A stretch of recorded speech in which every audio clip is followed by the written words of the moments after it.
Hello. Do you want to do the introduction for a change? Yeah, No, why not? okay. No, you took too long. Hello, welcome back to Inaudible, the podcast that's impossible to listen to. Joining me today is Richard. I'm Christian. Say hello, Richard. Hello, Richard. Thanks, Rich. So... No worries, Chris. No, never. I've got a little update on the office move. I moved offices, Oh, yeah? my company, yeah. Oh, excellent. So we're in a lovely new office. It's brand spanking new, full of fluorescent lighting that's giving us all headaches and state-of-the-art air conditioning that's making us freezing cold. So yeah, brilliant. All good. We've moved from a boiling hot office to a freezing cold office, You'll adjust to it. which is more manageable because you can't just walk around in your swimming costumes in a hot office. No. But you can put jumpers and gloves on in a cold office. It's not like where I work, where we've got like 4 different temperatures depending on where you are in the building. Well, you say that. Where I work, I'm cold, and then I walk down to the other end of the office, and as you walk down the office, it's like you're moving into a different climate, and you can feel the coldness hit you. It's bizarre. So, out in our main foyer, it's like decent room temperature, despite the doors being open frequently. Then you go behind the counter, and it's like really warm because you're right by all the ovens and stuff. Go out back, it's freaking freezing. And then the screens, it could be anywhere from absolutely, like, it goes from Hoth to Mustafar in like 0.5 femtosecond, you know? That's a scale I recognise. Hoth to Mustafar. Yeah, we should mention as well, because I cut it out of the last episode, you work in a cinema. Yes, I do. Yeah, for the benefit of the Absolutely. tape. Yes. Yes. I think it's been mentioned once or twice before. Yeah. I just work in a generic office. You work in an office. Yes, doing nameless things with spreadsheets. Doing so much business. Yeah. Business. That's one of my favourite pictures. Have you seen that? No. I'll have to stick it on the video. We made so much business today at the business factory. I did have a bit of news about something that I'm very interested in. Don't know about you. Oh, yeah, do go ahead. Which is Dragon Ball Super. I've never watched an episode of any form of Dragon Ball in my entire life. Oh, mate. Do you know what? Original Dragon Ball, not Dragon Ball Z, which we all grew up with, apart from you, obviously. That's what I get for having only terrestrial TV and no Sky when I was growing up. Yeah, I remember we always used to power around to like my mate's house and we would just watch the latest episode of Dragon Ball Z every day, which wasn't even the latest episode because it had already been out for years. It was just latest in inverted commas. Yeah, the latest one of the run. Latest shown. Yeah, so like Dragon Ball Z is like just kind of fighting and shouting.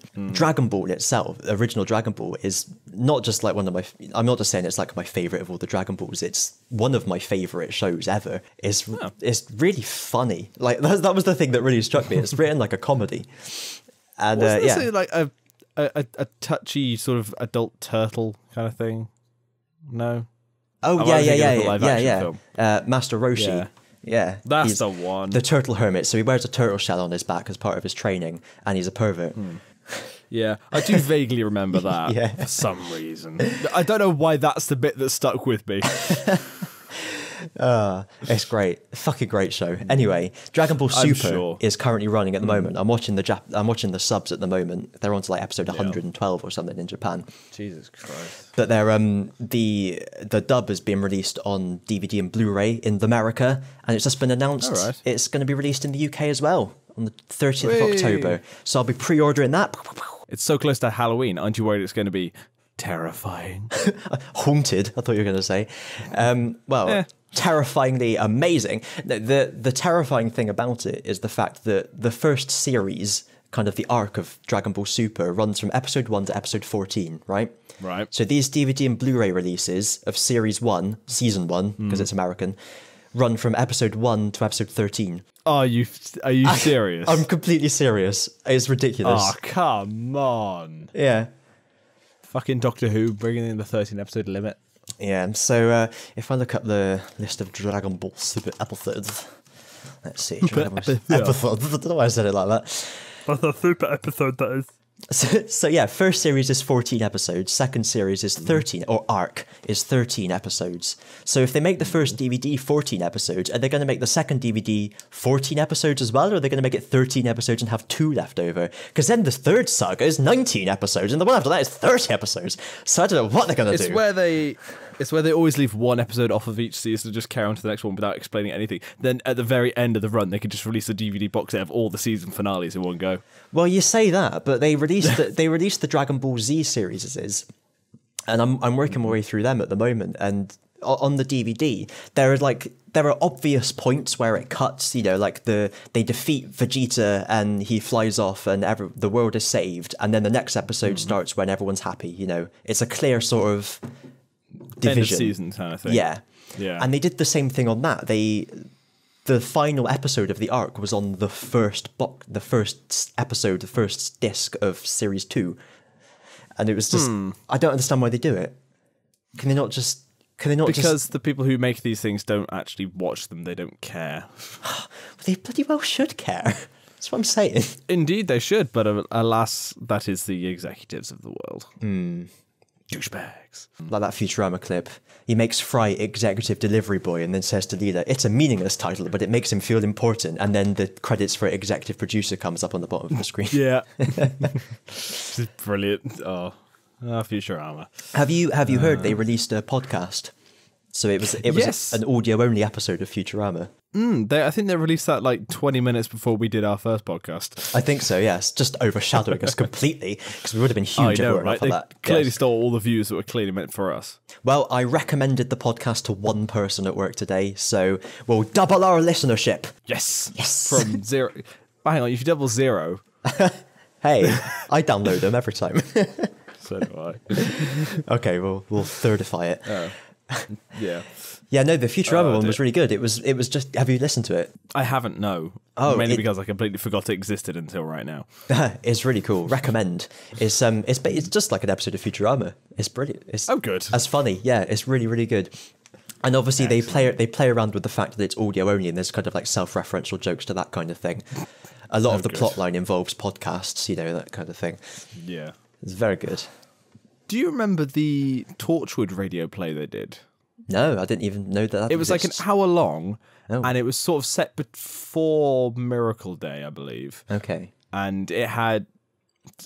It was about set before- Gwen retiring to a farm to look after the cows. No, it was about the LHC, Oh, okay. the Large Hadron Collider. It was about something like that. and how aliens were going to try and come through the gap. They were creating another rift. The gap. And that if it went wrong, then aliens would be unleashed into the world. I think that's what it's about. All I remember is Yanto and Gwen talking on bikes over radio, and just mine's got a bell, ding ding. It's like, yeah, okay, cool. Yes, very we have sort of torture kind of style. we have this Foley sound. I think that actually probably sounds better than the one they used in the episode. Yeah, I really wish it's like an hour long, so it's like a full episode. So that's ridiculous. because I think they released it around the same time that the LHC was supposed to be turning on and destroying the universe. Oh yeah, ridiculous theory. Remember that? Oh, long time. I remember ago. that. It makes me unhappy. People getting worried about that. It's the end of the world as we know it, and yet I feel fine. Listen to the scientists. They know what they're talking about. A tiny primordial black hole in a little soup of particles is only going to absorb the particles and nothing else. Fear not. I mean, a tiny black hole is still a black hole. Yeah, but a primordial black hole is like a tiny little, like a quark or something. It's only gonna black holes have a gravitational pull. They don't just suck everything in from everywhere. They're only things that they can actually pull in with their own gravity. I didn't realize they were like dwarven Ferengi. What? A tiny thing, a quark. Ah, okay, yes. It's a character in Deep Space Nine. Okay. Yes, it is. Yeah. Yes. I know that now that you've told me. Spiraling back to literally the very start of the podcast, you mentioned that Chris was short name for Chris. Chris was short for Chris. Yeah. Jesus Christ. Can you tell I've been doing a lot of work recently? No. That she was a character in Crystal and then got changed in Heart Gold and Soul Silver. Lyra. I am wanting to do a Nuzlocke Okay. of Heart Gold Okay. or Soul Silver. Okay. However, I already have a copy of Thingamajig of the game, but I don't want to erase it. So I've been trying to get it working on an R4 card because I already own it. Therefore, it's fine. Yeah, that's the rule. However, the R4 card I have is about 7 years old. So it's a little bit out of date. And for some reason, it just won't work at all. So I've had to go into the market of trying to find a new R4 card.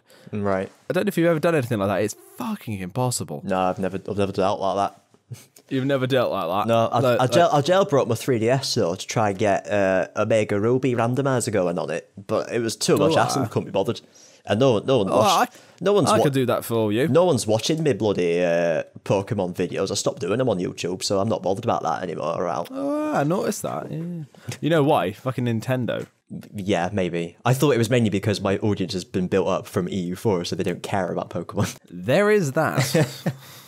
There is that. EU4 and Digimon. That seems to be your. Yeah, although mind you, I lost all the Digimon crew because I didn't do Digimon for a bit. Because I've like drowned it out with EU4. So they're not getting.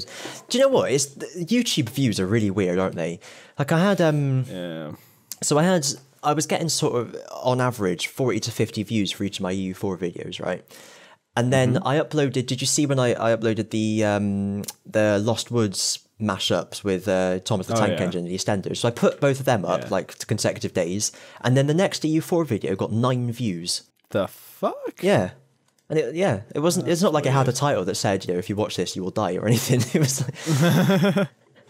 It was really bizarre, but I think it's because people who, you know, that not everyone rings the little bell to get notifications, do they? And so no, a lot of people I think would have just like the 2 that I uploaded there would have been featured, and then people wouldn't have clicked on them, and because they didn't click on them, YouTube then didn't feature my next one for my subscribers, because obviously when you subscribe to someone, it's because you only want to see some of their videos and not all of them. Yeah. Yeah. I think that subject's been done to death, I think. It's fucking ridiculous. Yeah, it has. Although the Lost Woods one has got 90 views. Wow, a whole 90. Actually, you had like 3 other EU4 videos after the Lost Woods one that got around 50. And then part 34 has gone down to 9. Yeah. That's weird. It's bizarre. I think maybe it's because I said Ottoman's best friend and no one likes the Ottomans. They're like, I'm not watching that. But then it goes... Oh, there you go. But then it goes 28, 13... Then 39, 43, 39. 26, 30, 42, 44, 28, 22, 22. It's just... I think it's fair to say that YouTube is gradually dying. Yeah, I mean, just to go on the views a bit. Like, I can understand it when a series gets to a certain point. I think it loses its luster for people, and people just don't care about it and they don't watch it anymore. For it to jump between high and low like that is what confuses me, especially when there's nothing particular about any of the titles. Like if one of the titles was Amazing World Conquestors Ulm, and then one of the titles was I do nothing but look at colonies for half an hour. You know, one of them is more exciting than the other for an EU4 fan. It's all that clickbaity title though, isn't it? Yeah, yeah. The thing that gets me is you upload something and it says this isn't suitable for all advertisers. And then all your subscribers watch it. And then a day later it says, oh yeah, actually it is suitable. Sorry about that. Yeah, I don't know. It's just, it annoys me how, actually, is that still monetized? Like, it's not advertiser friendly. Yeah. The whole thing with that is utterly ridiculous. It's kind of, you can tell my views on this straight away. It's one of these things like when, I don't know, someone's kid doesn't know right from wrong and they do something bad, and then the parent says, oh, it's because of Grand Theft Auto, this game should be banned and restricted. Yeah. It's a similar kind of thing to that, as when an advertiser doesn't target their campaigns properly and they get shown against the wrong videos, and then the advertisers kick off, and then Google has to put in this overarching draconian thing to say... But the thing that really fucking annoys me is the fact that I searched this up earlier. Nicki Minaj, you're familiar with her, yes? Yes, very familiar with her, yes. Her video for Anaconda, have you seen it? No. It's not exactly what you'd call family friendly. Pre-water. Yes, yeah, exactly. There's a lot of butts and a little bit of suggestive themes, if you will. It's fucking advertised. It's monetized. Yeah. Yeah. So why does she get a free pass when other people don't? Because that's a video that makes a lot of money for YouTube, isn't it? And it also makes a lot of money for the record companies, and it's the record companies that have the biggest problems because of people uploading songs illegally and, you know, things like that. So they want to keep the record companies on side, so they allow them to monetize anything they want. Yeah, but it's one rule for us, one rule for them. That's the way. That's the way the world works, I'm afraid. Well, it fucking shouldn't be. It is. And what can I say? But this is the problem with YouTube. Stupid. It's too corporate now, isn't it? It's 3 corporate. Annoying thing is, this is like the perfect time for like another indie thing to come in and sweep it out from underneath it, but nobody's going to. No, because you can set up one other video site and everyone will still just be watching YouTube because everything will be on there. Yeah, because everything is already on YouTube. Exactly. Do you remember the good old days of YouTube when all the viral videos were just like laughing at weird people? Oh god, yeah. Do you remember like Star Wars Kid and Numa Numa? Oh man, so long ago. Maya hee. Maya ho, Maya ho, Maya ho. Hopefully that won't get copyright IDs. Oh yeah, well we sang it so well. I know, right? Me with my ill voice and ill throat and just ill. Was that ill in like the good sense? That was ill as in bleh, not ill as in sick. Okay, not ill as in. But when you say sick, do you mean sick as in ill or sick as in sick? I mean sick as in not good, as in not healthy. Okay. Yes, I've given you all my tips, haven't I, for that? Yes, I think you gave them to me last week. Yeah. Vitamin Christian's D. tips. Yeah, Christian's tips. Vitamin D, honey and lemon drink, antioxidant. Thankfully, it only seemed like a small weekend illness, so I've come out the other side of it and I'm slowly recovering. Do you know? Since I reformed my society, and that's the U4 talk, and you know, started making sure I was going to bed on time, having an apple every day, having my honey and lemon drink, you know, all that kind of stuff. I found that I used to just get a cold all winter. Like, not just like a sniffle or a cough, like every now and then that everyone gets, but like an actual full-blown cold the whole winter, and it was horrible, right? I don't get that anymore, but now when I do get ill, I get really fucking ill. Just like once or twice a year, I'm just like completely like... completely just like throws you off your feet. It's like, oh god, I'm going to die. Yeah, which is really weird, I think. I wonder if like having sort of a base level of illness all the time kind of prepares you and allows your body to... Do you know what I mean? Because you kind of must be working against these viruses all the time. And I don't know. I'm not a doctor. No, clearly. I don't know what it is, but it's like all the illness is like contained within itself. So at one point it just smacks you in the face and knocks you for 6, innit? No, but I mean, the thing is, I'm not being funny or anything, all right? But, you know, when the illness comes in, you just got to fucking get on with it, yeah. Yeah, it's like you can't just like sit around and do fucking nothing, can you? Because then that's exactly what the virus wants, isn't it? You got to get out there, keep doing what you're supposed to be doing, and knock that thing on its arse. Exactly. If you feel sorry for yourself, the virus, my accent's changed, the virus wins, done it. The virus wins. Yeah. And you can't let it win. Nah, because if you do, you let yourself down, you let me down, and most of all, you let the virus win. Exactly. Just letting yourself down again. That's twice. That's not good. Like, if you get knocked down, you can get up again. And then they're never going to keep you down. It's never going to keep you down. Exactly. But then if you get knocked down again, you get up again. There is sort of do you know what I mean? Universal symbol. Yeah, I know what you mean. Do you know what I am saying? I do indeed know what you are saying, brother. Again, jumping back a bit to the Nuzlocke thing. Oh yeah, sorry. I've spent the last 4.5 hours trying to get this flipping thing to work. Do you have any advice for a Nuzlocke challenge? Because I've never really done one before. Well... You've done several, haven't you? Yeah, including the Soul Silver randomizer, which was like it's kind of like the First World War, where I just kept on trying, and no matter what I did, there was just a lot of deaths. No matter what I tried, every day was the Somme. Yeah, exactly. Some were even Passchendaele. Like, what rules did you and didn't you follow? Because I know there are some optional ones. Yeah, so I always do basic Nuzlocks where there's just the 2 rules. Pokemon dies, it faints, catch the first in a route, and nothing else. Mm-hmm. That's what about the duplicate clause? Do you go for that? No. No? Because I think I will do that, just to... it's my first one, you know, make it a bit easier for me. I do have the house rule of if you find a shiny, you're allowed to try and catch it. Oh yeah, that's a fair one. Not that I've ever found one, but, you know, just in case. But the red Gyarados doesn't count for that. No, it wouldn't, would it? Because it's hard-coded, it's always a shiny. Yeah, but it could also be the first one you find in Lake of Rage. If it's the first one you find, then you try and catch it. But if you surf to it and encounter something else on the water, that's your first one. You can't then catch the shiny. Yeah, absolutely. Yeah. Yep, very true. So there you go. Yeah, did you nickname yours as well? You kind of have to, don't you? That's kind of an unwritten rule. Eventually, I just gave up though because I'm bad at nicknames. That's why my YouTube channel was just Christian444 for so many years, because I could never think of a name for it. And then you became a tit. Actually, just an it, because you take out the for brand simplicity. Invisible Tower. Invisible Tower. Although I had someone even a comment on my video calling me invisible, which was weird. Okay.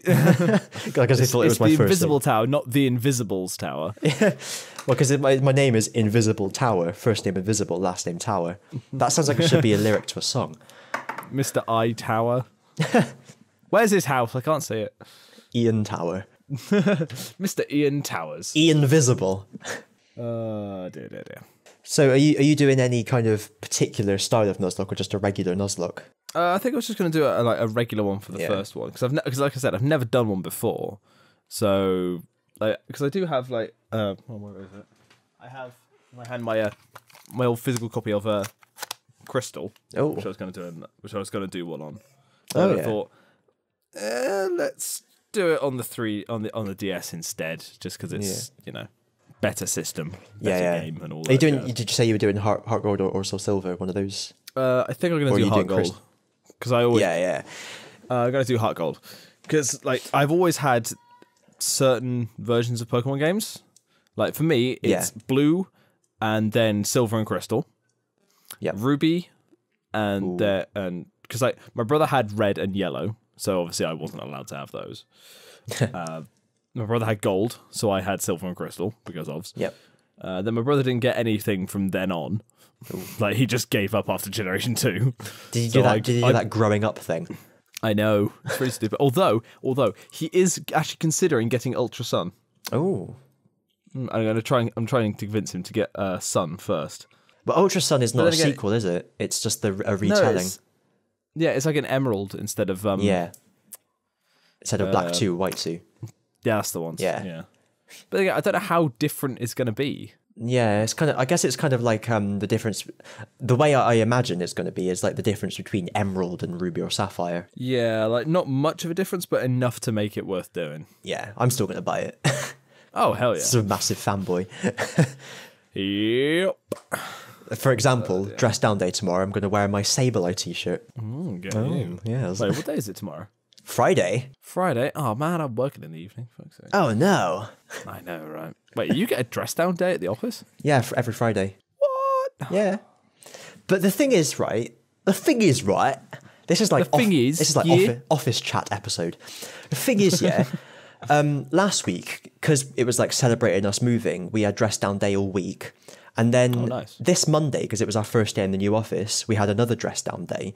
So I'm one of the kind of the great place to work representatives at my work, and I'm going to raise it in the meeting that we've had all these days where we didn't have to wear business attire, like we don't wear ties anyway, but shirts and smart trousers and that, and it hasn't affected any of the work we've done. So the whole idea that we need to adhere to this kind of dress code is kind of silly. It's kind of been shown to be completely rubbish that you need to dress smart in order to work well. Yeah, I was about to ask, has there been any dip or raise in productivity since you did the dress down days? I think it's been are Fridays more productive? It's been exactly the same, to be honest. Because it's not like, because it's quite a young office, like young people. So, and like really kind of friendly and almost informal, even though it is obviously a formal environment, there is a very informal atmosphere. So it's so people aren't, a lot of, I never tuck my shirts in. No one really wears a tie, so, and a lot of people, a lot of the girls always get away with wearing less, they don't come in wearing like woman suits, whatever they're called. Do you know what I mean? Suits. Do you know what I mean? Like a dress suit. So it's always fairly relaxed anyway. So the difference between a regular day and a non-uniform day is really small. The only difference really is jeans and t-shirts. A lot of people still wear like casual shirts, but then people will wear their casual shirts on a work day as well, just with smart trousers. So it's kind of, I used to wear polo shirts every day, but then I got a pay rise, so I was like, I better look the part now.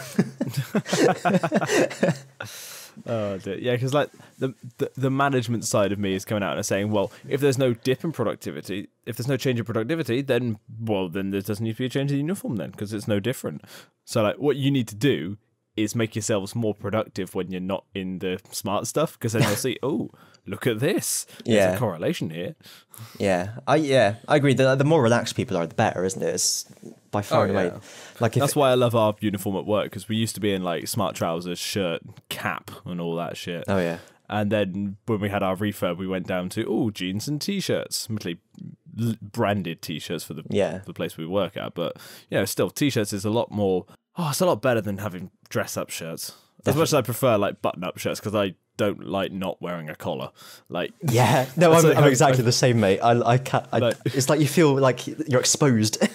Yeah, it's like I don't like my neck. Let me hide it away. I can't wear scarves, so it's the best way to hide it in the summer. Yeah, no, I finally found I never used to wear shirts because they'd always be so like baggy on me because I'm so thin. I finally found some good slim fit shirts, but the way they're cut means that whenever there's a slight gust of wind, I do like a Marilyn Monroe. It's really bizarre. Like I've never had this with any other item of clothing before. Like little bit gust of wind comes along and like the little front flap just flies up like as if to go, "Hello, sailor," And then of course when that's up, the rest of it catches the wind more, doesn't it? So the rest of it starts to fly up then. Now imagine if that was a dress. Well, if it was a dress, it'd be a very short dress to start with. I'd have me bum hanging out all the time. Very fair point. Even though you can get shirt dresses, which are really weird. Yeah, that seems odd. It's just like wearing a shirt that's too big for you. Yeah, or too long, not too big, obviously. Yeah, it's like you put it in the wash and put it on straight away without drying it, and then some toddlers hung from the hem. Just like stretched it downwards. Why a toddler? Why a toddler? I just thought of like some children like crying after their mum, like saying, "Mum, give us attention," like toddlers do, and just hanging on their like hems, going, "Mum, mum." And so I just pictured her walking along with all these toddlers swinging around, pulling the shirt down to stretch it out. Because how else would it happen? Okay. I don't know where to go from that, to be perfectly honest. Well, such a bizarre mental image. Do you remember in the last episode where we finished with you saying, "I think adding anything more to that would be gilding the lily"? I think adding any more to what we've just said there would be polishing the shit. So let's leave it there. Yeah, that's fair. Because I think you had to go out anyway, didn't you?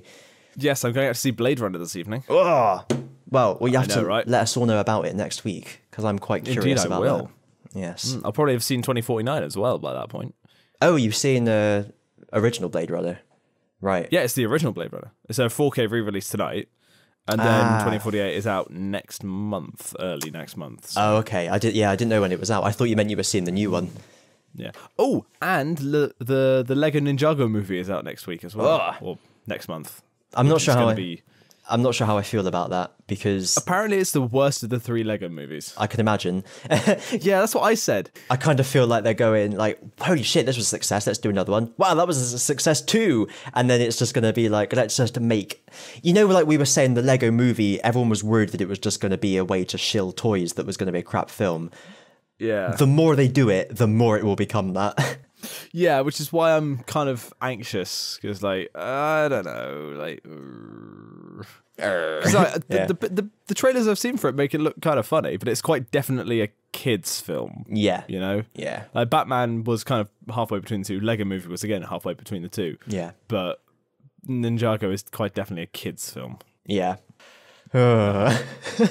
I'm sure you'll have words to say about it at some point. Oh, I will. I am a film and Lego buff, let's be fair. As everyone should be. They are two of my main fortes. On that note. Yeah, it's a much shorter one this week, thankfully. Yes. That's what she said. I say thankfully. You know what I mean. Yeah. I think. Bye. Yeah. See you later.